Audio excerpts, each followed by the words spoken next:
Hey everybody, Dave here. Today I'm going to be showing you how to try out Blue Prism by using the Learning Edition. Now, it's not particularly hard to do this, but it is a little bit wonky in a couple of ways, and so that's why I want to make a video about this. You can go on to the Blue Prism University, and there is like a video or a training or whatever that you can take that will lead you through the steps that you need to take to get the Learning Edition. But it seems like Blue Prism has changed the way this is done a little bit over time. And so there can be some kind of confusing parts. So this video, I'm just going to show you how to do that and some things that I think you should do to set up your Blue Prism environment locally so that you have the best chance at success when you want to try out Blue Prism and start learning it. So let's start off. We will go talk about how to download the Learning Edition. I'm going to talk about the couple of wonky aspects to this, and I should mention this process is going to change. So maybe it's 6 months after I make this video, maybe it's 1 month after, maybe it's 3 years later, I don't know. But at some point, this process will change entirely. So if you're watching this video and it has been a significant amount of time since the video came out, it may be a good idea to say check the comments or check the description of the video or something like that. See if I have come back and said, hey, there's a new way to do this. I'll try to come back and update it. We are going to talk about where to get the Blue Prism license, which kind of goes along with downloading the Learning Edition, but that part can be a little bit odd. And so there's some things to take note of. And then I'm going to try to talk about also the digital exchange a little bit, show you where you can get some objects from that you can sort of not have to develop everything from scratch. I will probably also talk about the Blue Prism University at the very end to kind of direct you where I think you should start. And it's really the same place every Blue Prism developer has started for a long time now. And that is using the foundation training. Instead of it being a PDF or like a hand, papers you hold in your hand or whatever, this is actually just going to be the same kind of training, but on the Blue Prism University. So we'll go ahead and start now by looking at how to download the Learning Edition, and we'll go from there. The first thing will be to download the Learning Edition. There's a number of ways to do this, by the way. There's a few paths you could take, but I'm just going to try to suggest what I think based upon my kind of clicking around and trying this out myself. So let's go to portal.blueprism.com. And then once you are there, you'll need to log in. So maybe you already have a Blue Prism portal account, or you can create one. Either way is fine. The thing to take note of is that if you already have a portal account, the next steps may or may not work for you, depending on whether or not you have downloaded the Learning Edition before. And I don't know what else might cause this to not work for you, but I tried it out with an account that I've had for quite some time, and this worked for me on that account. Now I can never do it again because it will only work one time, but we'll get to that. This next part I'm going to suggest, but I don't know that Blue Prism themselves would suggest this. So this is only coming from me. I think that if you are unsure whether this next part will work for you, using any existing portal account that you have, just create a new one. Just create a new Gmail account, go create a new portal account, and then move on with your life, okay? I'm going to show you creating that stuff now on screen just because I feel like some people may not know exactly what I'm referring to, or they're not comfortable creating new accounts or whatever. I'll walk you through that, but I'll say that if you already have a Blue Prism portal account, this may work for you. So a day or two ago, I tried this. I went to log in and I logged in with my portal account, my main one, and I went through the steps to go download the Learning Edition, and it did everything that it downloaded the thing, it sent me a license, and everything worked. But if you try this and it doesn't work for you, I would wait 1 day and then come back and try these same set of steps again, but create a new portal account. So instead of logging in with my main portal account, I'm going to create a new one. So I'm going to click register, and you'll see that one of the first things it does is asks you for an email address. So I'm going to go create a new email address. Okay, so I have come to Gmail, and I went over to just click, adding a new account, and it brought me to the screen. You could probably just Google create a new Gmail account or whatever. That's what I'm going to do here. I'm going to create one for myself. I'm going to call it Dave, the RPA guy. And then my username is going to be test use BP portal. And I'm just going to save that so that I don't forget it. And then my password, I'm just going to type something random. And then I'm going to click next. This is going to ask me for my phone number. I am going to go ahead and put this in, but I won't be able to show it on the video, obviously. If for some reason I forget to cover this, then, please don't call me. I'll click next, 841426, verify. And then I'm going to put in my recovery email address. I'm going to put in my birthday and my gender. You can add your phone number to the account across Google services. For example, your number will be used to receive. I'm going to click skip on this screen. Go down to the bottom, click I agree. And now I have a new Gmail account. So what I'm going to do next is go back over to Blue Prism. I'm going to use my new Gmail account to create a portal account.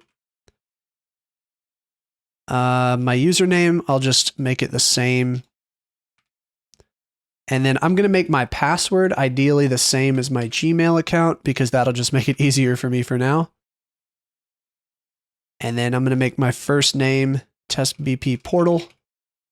And my last name, I'm just going to put Test BP Portal. We'll make them different here. I would suggest if you're doing this, ideally put your actual, name and stuff. But I already have a portal account, so, I'm not going to do that. And Blue Prism is aware that I am testing this, by the way. So I don't encourage doing nonsense stuff like this. You can put your real first name and last name. It's okay. Well, job title we'll call Tester of BP Portal. And the organization will be BP Portal Testers. And then country is going to be United States for me. I'm going to accept the terms. The math question, 7 plus 0 is 7. And then we're going to create a new account. Okay, a welcome message will be sent to your email address. I'm going to go back to my email address. And here we go. Here's my account details. Thank you for registering at the Blue Prism portal. Okay, so I can click this to verify my account. And this is your one-time login link. Your account is now active and you're authenticated. So that first time I don't have to put in my password, but I will on subsequent times. I'm going to go up here and hover on product and then click on Learning Edition. And then it says download Blue Prism 7.2 Learning Edition. I'm going to click this to download the 64-bit version. I'm just going to see if it started downloading. And now it downloaded. You can see I've downloaded it before, but that's why it's got the little 3. But anyway, so it's downloaded. I'm going to need to install that. But before I do, I want to verify that I can get a license key. So let's go back to Gmail. Let's go to promotions. So I believe if it works correctly, and it works like I've done it before, at least in Gmail, the email that we're expecting will show up in the promotions tab. And it will be titled something like, here's your Blue Prism license key or something like that. I don't know. And it could take a few minutes. It could even take hours. So while I'm sitting here waiting for this to happen, I'm going to mention a couple things. The first thing is to wait at least a few minutes before you start worrying. I think that there is actually a Blue Prism process that is running in Blue Prism's environments, and it is periodically issuing license keys to people. So you'll just kind of have to wait for it to start working on this queue. I don't know if it does other things or whatever, but it might take a few minutes. Probably like 60% of the time that I've tested this, you get a license key within like 5 minutes. However, there have been a couple of times, like 2 times that I've tested this, where I don't know what the reason is. Maybe they had some downtime or some maintenance, or maybe their automation just doesn't run in off hours. I don't know, but you'll get the license key like hours later. I mean, 6 or 7, 8 hours later. I have always gotten it though. So if you do this and you're confident like it's a new portal account, or you've never downloaded the Learning Edition before, then I would say you can be pretty confident you will receive a license key. It just might take a little bit of time. So worst case, wait till the next day. All right, let's go ahead and pause the video there. And I just wanted to point out that in a minute, you're going to see me go over to another Gmail account and I'm going to get a different Blue Prism license key, but everything is the same. All the steps are same there. And I just want to show that I did in fact receive this license key. I just didn't wait long enough. So for one thing, if you'll notice, it might be kind of small on your screen. I'll try to zoom in maybe, but you can see that the time on my screen was 3:19, and I got the email that same day, your new Blue Prism Learning Edition license key, I got that email at 3:21 p.m. So if I had just waited like another couple minutes, I would have gotten the license key and I could have continued the steps with that one. But just want to point out, it's all the same for everything else. Just wanted to note that's what you're expecting. Oh, and then of course, you probably saw this, but you are in fact going to get that email in the promotions tab if you're using a Gmail account and you haven't changed anything. So if you've like just created it. All right, let's go ahead and continue the video. So I'm going to click over to another Gmail account that I have where I have done this before and the license key has already been sent to it. This is what the email is going to look like. It comes from SVC COE Prod Worker, your new Blue Prism Learning Edition license key. And attached to this email will be a file that says .lic for license. So I'm going to download that and we're going to use the license just for this video. I'm going to use the license from when I've tested this before so that I don't necessarily need to wait for the license to come in for the one that I just did. Let's just check and see. Yeah, it hasn't come in yet. I guess this would be a good time for me to mention that this process is going to change in the future. Blue Prism is going to make it better. I've reached out to them and they've confirmed they understand that this can be a little frustrating as far as the license key not always being generated right away and that kind of stuff. And then the fact that you have to install it locally, they're going to change all of this. So you have downloaded the Blue Prism Learning Edition, and then you've also received the license file and you've saved that from the email. And I have them both in my downloads folder. So I'm going to install Blue Prism right now. I'm going to say this part might be a little bit different for you if there are certain things that haven't been installed already, but I'm guessing it should be relatively seamless anyways, but you can kind of just click through the prompts. You don't need to do the advanced install. You can just click install, do all the defaults. When it's doing this, it's a little different than it used to be. It's actually installing Blue Prism plus everything else it needs. So things like SQL Server, and it's going to install extensions like the Chrome extension, Edge extension, Firefox extension. And like here it says Chrome is running, needs to be closed, blah, blah, blah. So I'm going to click continue install. It's going to close Chrome for me if it's open and then install everything that it needs to. And at the end of this, you should just be ready to go. You can open up Blue Prism and continue from there. If you have some other kind of issues and you're not sure how to solve it, feel free to comment on the video and ask, and I'll see if I can help. But otherwise, maybe reaching out to Blue Prism support would be a good idea. But hopefully it'll all just work. Every single time I have tested this, it's just worked flawlessly. The only issue that I ran into was sometimes not receiving the license file right away. Okay, so this is Blue Prism 7.2, and it's going to ask me to create a password. I think it won't let me create the password that I want to. Let's go copy this. Okay, admin password. So I'm just creating a random password that meets the requirements. Looks like you got to do 8 characters, 1 uppercase, 1 lowercase, and at least 1 number. So I'm going to paste one in that I've just already typed. I'm going to click save and continue. It doesn't contain any uppercase. Okay, let's try that again. Okay, I'm going to click save and continue, and it needs to install local database. Okay, so here's where it installs. Now, I messed up on this a little bit the first time I was recording this just a couple minutes ago, and I think what I had to do was uninstall SQL Server 2017 local database or something, because if Blue Prism detects that it has already created a local database, then it's going to use that one. So anyways, I don't think you're going to run into that issue, but if you see any inconsistency in this video, it's because I didn't actually uninstall everything first before trying this again. All right, so I'm going to click next, and now we should be able to try signing in with that same password. Oh, the username is admin. Password. Okay. Now, if you fail at that point and it's saying, no, your password's incorrect or whatever, best and easiest way to just solve it at this point is to go ahead and uninstall. Now, you need to install 2 things. In add remove programs, you need to uninstall Blue Prism, whatever version it was that was just installed. And then you also, at least for me, it was Microsoft SQL Server 2017 local DB, and then go through the steps again to install Blue Prism. It will create a new database and stuff, and you should be good to go. So the Blue Prism license file, I'm going to hit browse and go to downloads. It's already there. Test use BP portal is like my username that I use to sign up with. I'm going to click open and then next. This is technically one of my earlier examples. And I was making fun of Blue Prism a little bit because on the website, it says that you get 180 days for the license in the Learning Edition. but it's only 90 days. And I suspect that's because it used to be 180 and somebody thought it was a good idea to change it to 90. I don't know why. So go figure. So I made fun of it. Anyways, I'm going to click finish and then we should be in. This is a cool set of information. You may actually want to read through this if this is your first time using Blue Prism. It's pretty helpful information. And I'm not even just saying that. I don't want it to show this tour at startup though.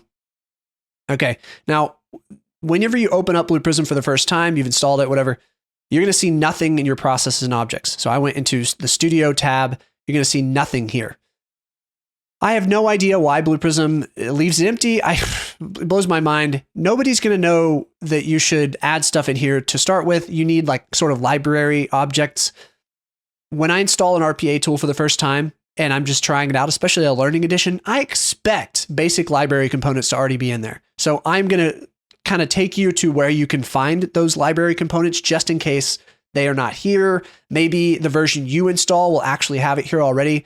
Blue Prism has been making this better. And clearly something they need to make better here is to have some objects already in there. So let's go to the digital exchange. Luckily, I used to make fun of this button, but I'm actually kind of glad it's there now.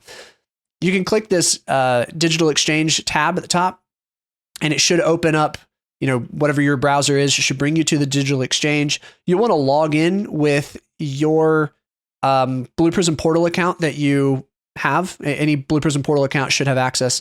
I'm going to click login. And because I just went to the Blue Prism portal to download the Learning Edition, it automatically logged in as me, test use BP portal. I'm not going to be using this account ever again. So I'm just going to click submit. I don't really care what was there. And you've been associated with the company generic users. Okay, that works for me. What we want to do is we want to filter this a little bit. There are a lot of assets on the digital exchange. These are basically components. Some of them are processes, some are objects, some are like APIs and stuff like that you can import into your Blue Prism environment. It's available or reusable for various processes and stuff. We are going to put a couple filters and then ideally just download everything that's left in the list, everything that shows in the results. The first thing is to hit the drop down on provided by and go down and select Blue Prism. And then go over to more filters, and the language might be different for you, but for me it's English. That doesn't really matter in this case. I'm going to leave that. And under asset type, I'm going to choose function. And then we also want to add in a filter. I didn't realize this at first, but we definitely need under more filters, do support, and then choose SS&C supported. Doesn't mean that everything else isn't good. There might be plenty more that you want. But anyway, it will not hurt for you to import literally everything that's left in this list once you have filtered it down to that. I'm going to download each of these. You have to click available for download. Oh, this is awful. Okay. Let's see if we can middle click. I'm going to go back to this screen. Okay, so we still have our filters. We're filtering provided by Blue Prism, more filters, asset type function, support, SS&C supported. Okay, I'm going to middle click on my mouse button, okay, to open up in a new tab, and hopefully this will bring me to this page where I'm going to click download, click wrap agreement, accept. I guess. What am I agreeing to? I saved an estimated 43 hours by downloading this asset instead of building it myself. Okay. So I'm going to go through and I'm just going to middle click each of these. One day, I would imagine Blue Prism is going to wrap all these together into a single Blue Prism release. And then I won't need to do this. You might be saying, well, Dave, what about the VBOs in the VBO folder that gets created when you install Blue Prism? Well, I would say, for now, you can definitely use that. And I will bring it up on screen right now. Just a second. Once I've finished middle clicking these. Okay. So I'm going to go through and download each of these things into a folder, but let me just show you. Okay, I'm going to go to C program files, Blue Prism Limited Blue Prism automate. Okay, so this is where Blue Prism gets installed. There should be a VBO folder. And this has all of those same objects right here. You can see there might actually be some missing from this list back here. But anyway, this is the list that you want. The problem is that at some point, Blue Prism is going to stop including this VBO folder. You may want to go ahead and just go straight to the digital exchange and get the latest version of each of these objects. And so that's what I'm going to do now. Click download. It looks like it downloads it when I click that, so I'm not even going to answer this question.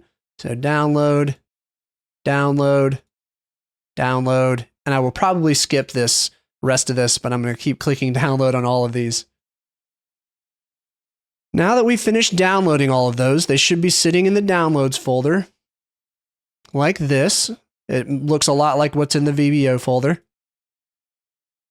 Okay, so what I'm going to do is go back into Blue Prism now, and you'll want to click File, Import, Process/Object, and then click Browse. You want to go to the Downloads folder. You may see nothing in there at first, and this confused me for a second. Oh wait, .xml. Hold up. Oh, these are .bp releases. Oh, that's fine. That's fine. We want to go back to File, Import, Release, Browse. Go to your Downloads folder. And then they're here. I can't do multiple releases though. I said this was wonky. I said it was wonky. I told you it was. There's nothing I can do about it. It's not my fault. I wouldn't have done this. So these are all individual BP release files. I don't know why they're not individual XML files. Maybe there's some reason for it, but I don't know what it is. So I guess we're going to have to do these individually. So I'll do the first one like this. I'm going to click open, click next, next, finish. Oh my gosh. I guess we're just going to have to import each one of these manually. My goodness gracious. Next. Okay. This has got to change or I'm going to lose my mind.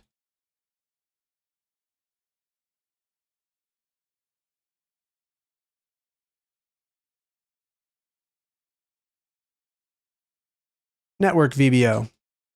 I was going to make fun of it at first, but I guess some of these actually have like processes associated with them, and it makes sense for those to be releases. So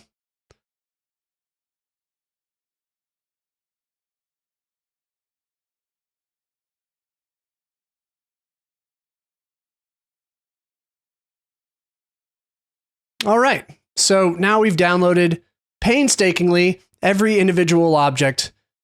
My goodness.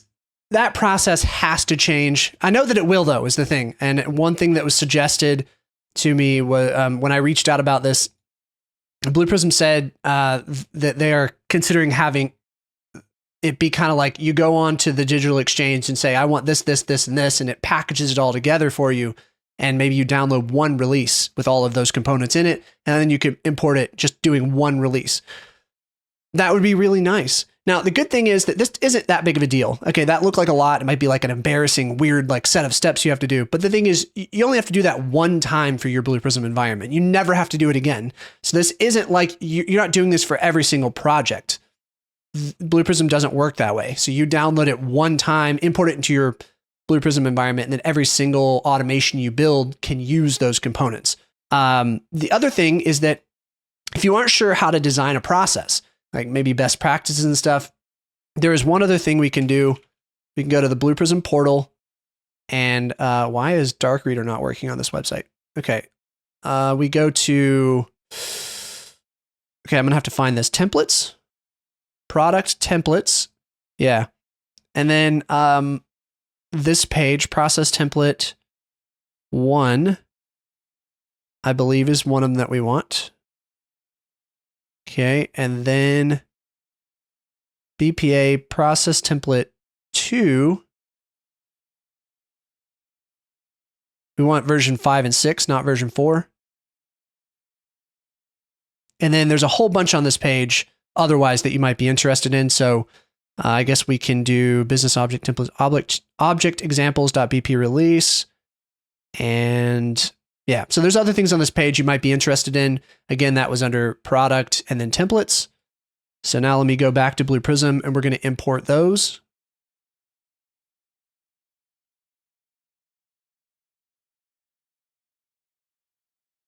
Okay, so object examples. And then when I go back to file import this time, I'm going to go to process object because some of these are not releases. And so it just won't show me. So we downloaded process template 1. That's, this is what I wanted to point out. You can go into browse and whenever you have multiple objects like .bp object or .xml, you can actually select multiple and then it kind of like appends them like this. Then you click open and it will import multiple at once. And that's what I was hoping I could do from the Digital Exchange, but because they're .bp releases, the functionality just doesn't work the same. Okay, now I've downloaded some process templates and then we've downloaded some objects. You might want to do some kind of organization in here, like create a group and separate those out, but that stuff doesn't functionally matter. So I'm going to just create a group called My First Automation. And then inside of this, let's create some kind of process. This is what I'd suggest you do. Don't worry about the template to begin with, but I'll show you how you would do it if you were interested in it, if you wanted to try to build it like Blue Prism suggests you should. If you're a Blue Prism developer, you probably recognize this template. Most organizations will develop their own kind of process template, and it usually starts from this and then it gets expanded upon. But this is the sort of the concept is you have some sort of main loop that you work on your items with, but you want to populate the queue, start up applications first, go into your loop, work on one item, complete it, get another item, work on it, complete it, and then sometimes they'll get marked as exceptions. And once you've finished working on all of them, then you'll go on the path to close down. So this is a fair place for you to start, but you don't really have to do this. Let me just show you. You click File, and you can do Save As, and then you can click on, say, My First Automation, My First Automation Process 1, Next, and then you can give it a name or whatever. I'm going to click Next. You'll see the name that we have for our process now is what we gave it. So like this, the process template that I had open is now closed, and it has brought me into the process I've just created based upon that. So it's all the same stuff. And if that original one worked at all, like if I could click run on it and it would work, then this would work as well. But I'm going to close this and let's just pretend like you start completely from scratch. You can go to your process folder and click create process. I did right click on this and then create process. And then we could do My First Automation Process 2, Next, Finish. And then I'll open this up. Now in here, you're going to build the business logic. So let's say that my business logic is I want to, maybe I need to read some text file and edit the information in it and write back to the text file or something. I could do that by, let's go to like C test. I usually have some files in here. Here we go. So I've got some text files in here. I'll just create for myself a little data item. File path. We'll go with, what was one of the names?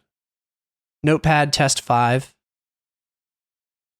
Notepad test 5.txt. Okay, so that's the file path we're going to work with. If you're really building things, you probably wouldn't just hard code a path like this, but I think it works for an example.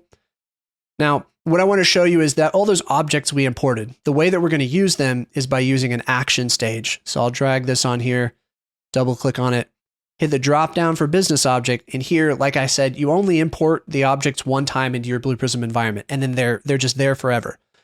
And so I'm going to go down and pick utility file management. And then I'm going to click the action drop down and I'm going to find, you know what, we could do file exists first. The file name means file path. So I'm going to go file path here. And then I'm going to output to exists. click this button, it automatically creates a data item. Data item and variable are the same thing, by the way. Let's do a decision stage. File path. I guess I could call it exists. And then we want the flag variable or data item, drop it in here. Now, if it doesn't exist, we want it to go to the right. We'll say this is a business exception. Input file does not exist. The exception type, we'll call it a business exception. Does that not exist in here? Wow. So I typed it in here, that automatically creates this, that as an exception type for the future. Input file does not exist at path.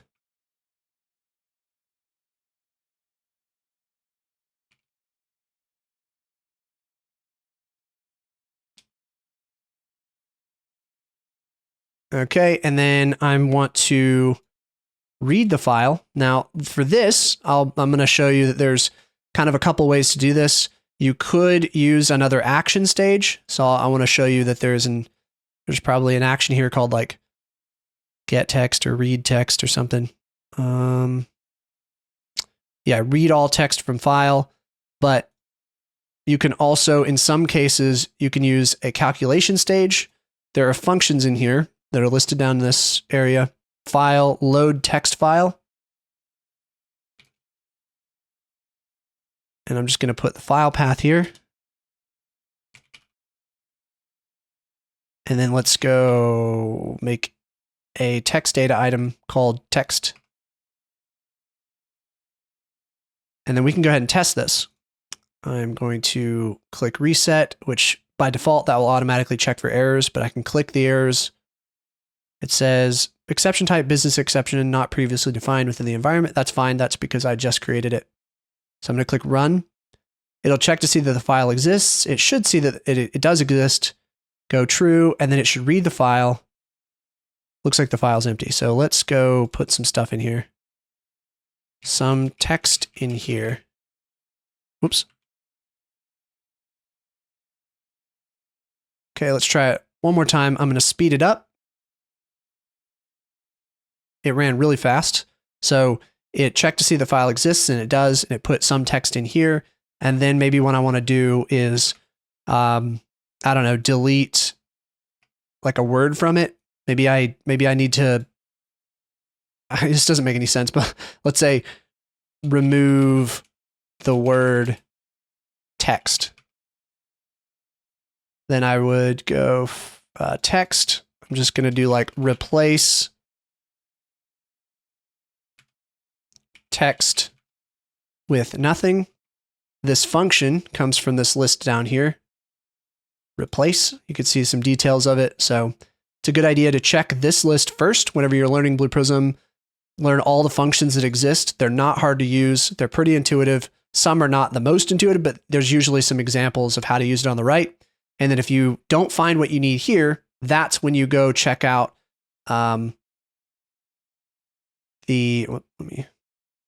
that's when you go check out to see if any of the objects that you have already imported into your environment, see if those make sense and if those have the action you're looking for. If they don't, then maybe you go back to the digital exchange to look for more, or maybe that's when you go create a new custom object.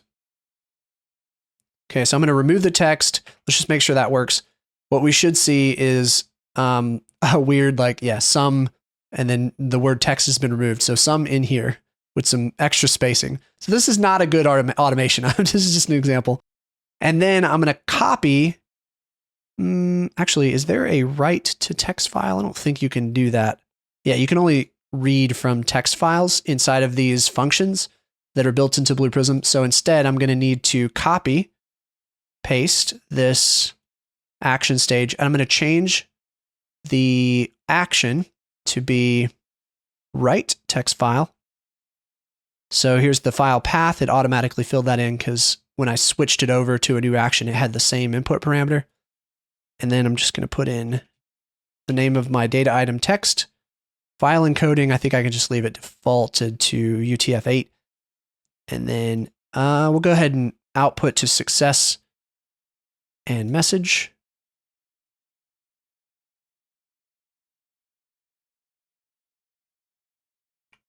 And I want to check to see if it worked.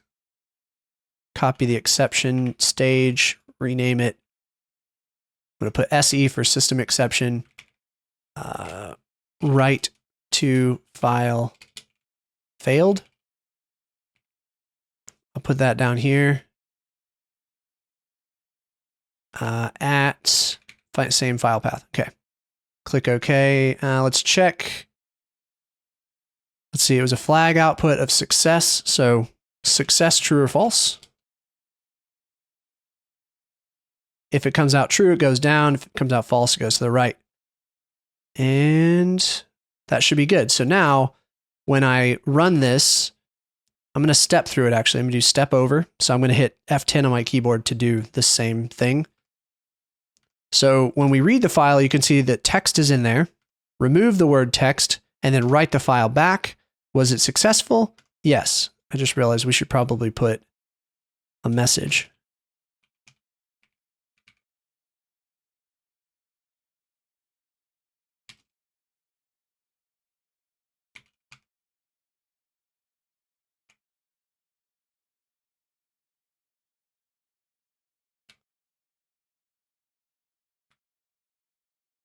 Okay, and then now when I do it again, I'll show you a step through.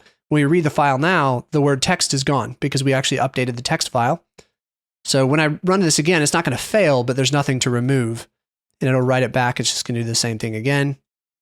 And now we're good. So that is technically an automation. We didn't use like a bunch of the functionality of Blue Prism, but you can do simple stuff like this. And I think that it's a good idea to start with simple stuff. I'm going to save. I'm going to say finished initial version of my useless automation. Save changes. And then whenever I want to go back and see what I did at a certain time, I can click on my process and then see my edit summary over here on the right.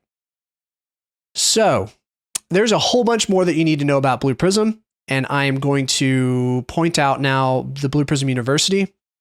So go to university.blueprism.com. and sign in. You can use the same account that you use for your Blue Prism portal. It's all the same. So go to training and then search in your courses for foundation. And then scroll down. There will be a few results, but what you're looking for is about a 50-hour Blue Prism foundation training. I'm going to click enroll. Bring you to this page. I'm going to click enroll again. I've been enrolled successfully. Click start learning now. And then here's where you can start going for it. So you can click around different sections, but starting from the beginning is a good idea. Some of this is probably just reading. Some of it will have videos. Some of it's like slides. One thing I want to point out that may not be obvious, if I can find one that's an example of it. Yeah. So some of these you click on it, right? And it's like a single slide. You can make it larger so it's easier to read. And then some of them, like this one, is multiple slides. So over here on the bottom left, you need to click forward to advance to the future slides.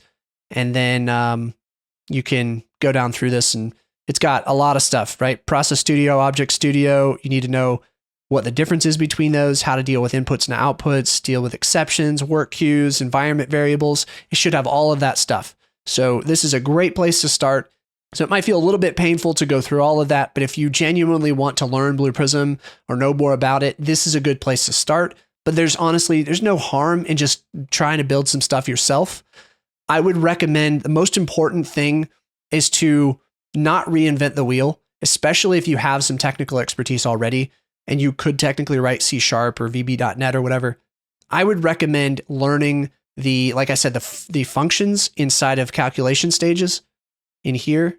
Learn these functions and practice them all. Make sure you know what is in here so that as soon as you think of functionality you need, you know whether or not it's probably going to be in here, or at least you know what section to go glance at. So maybe you can't remember, oh, can I convert from, a number to minutes or something like that? I don't know, whatever, or a time span to a date time, or, oh, this is from text. Yeah. Then you want to learn all of the objects that exist in your Blue Prism environment, at least.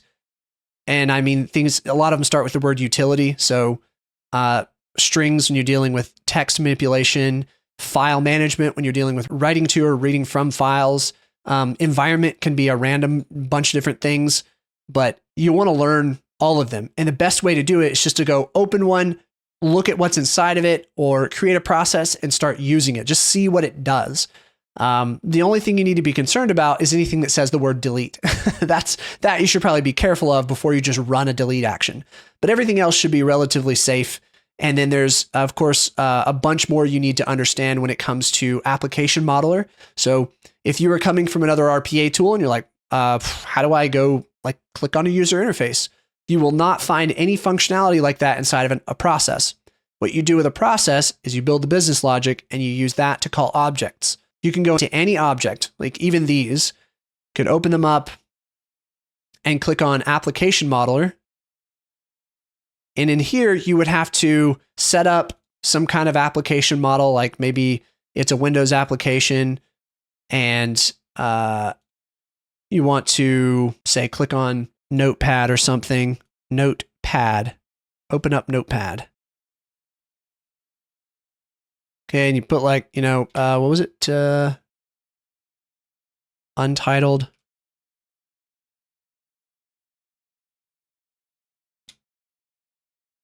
And then, I don't know, Notepad, I think it is. This is the name of the process. Okay, then you can go and start doing things like you might have seen in other RPA tools. Like you got to attach to it, identify, hold left control, left click, and now you got attributes you can do. You can click highlight so that it shows you where on the screen that it is. Anyway, I've just showed you a bunch of random things, and that may not be really any good to learn from. Also, you probably don't want to use one of the existing utility objects to spy or click on an application. I'm just showing you that all of the objects have that functionality if you want them. And I would highly recommend just try out Blue Prism a little bit, right? When you start to get frustrated not knowing what to do, go to the foundation training on the Blue Prism University, and then you should be well on your way to learning it. But I would definitely dedicate at least 50 to 60 hours of learning before you start to be concerned about whether or not you can do this. It takes time. It is probably unlike anything you've ever done before if you haven't done RPA. So it's normal to take time to get used to it. Anybody can do this stuff. Some people might be better at it than others, but anybody can click around and make an automation in Blue Prism. So don't be afraid of it. Just try it out. And then after this, at the very least, you will know what Blue Prism feels like. Whether you want to promote it or you want to make fun of it, quite frankly, either way is a good idea to just go ahead and try it. So thanks for watching, and I'll see you in the next video.